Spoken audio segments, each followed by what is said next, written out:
witch, you say? The word witch conjures up visions of the Salem witch trials and Shakespearean tragedies. One can easily imagine a cackling old woman, bent with age, chanting an evil spell over a cauldron, bubbling with unknown horrors. Historically speaking, witches certainly were a real fear, and one that led to thousands of deaths of many innocent souls accused of being witches. In the beginning of the 16th century, and for well over 100 years, these women were executed in myriads of horrible ways. They were buried alive, beheaded, hanged, or even burned. The perceptions and representations of witches, however, have changed a lot over the years. There have been popular TV shows, and even movies, like the Blair Witch Project, which have shifted away from the old view.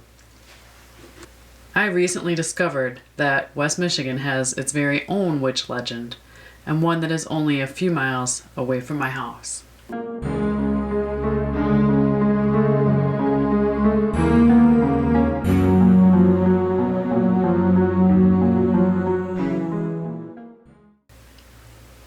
The village of Ada started as a French-Canadian fur trapping outpost in the 18th century.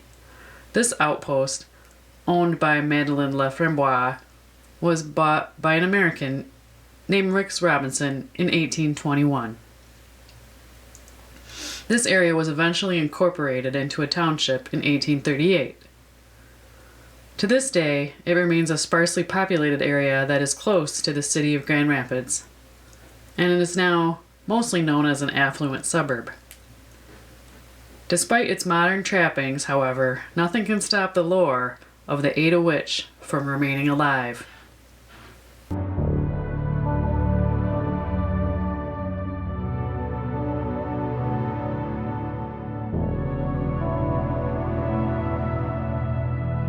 According to the legend, a married woman, possibly Sarah McMillan, was having an affair with another man.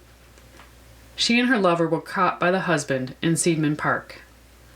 Filled with rage, the husband killed his wife with a single blow. The lover and the husband then fought, trading blows over the dead woman. The injuries sustained in their fight led to their deaths. Since her death, an apparition has been reported to haunt the roads near the Finley Cemetery where she, her husband, and her lover are buried. This ghost is often reported as being a lady in white or a blue dress and having long hair.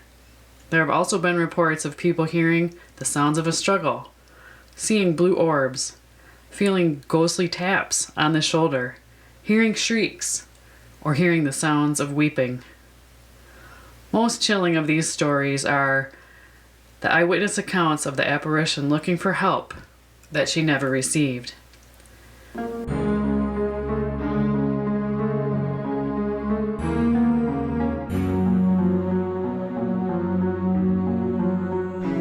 Again, this wandering spirit even has an apparent name, Sarah McMillan. As you can see, this is a modern gravestone, and the original is long gone, possibly from the work of vandals or thrill seekers wanting a piece of the Ada Witch legend. Thankfully, the local community stepped in and donated a new monument to her memory. However, Sarah McMillan, according to historical records, died of typhoid fever in 1870 at age 29. She was not murdered by the hand of her jealous husband.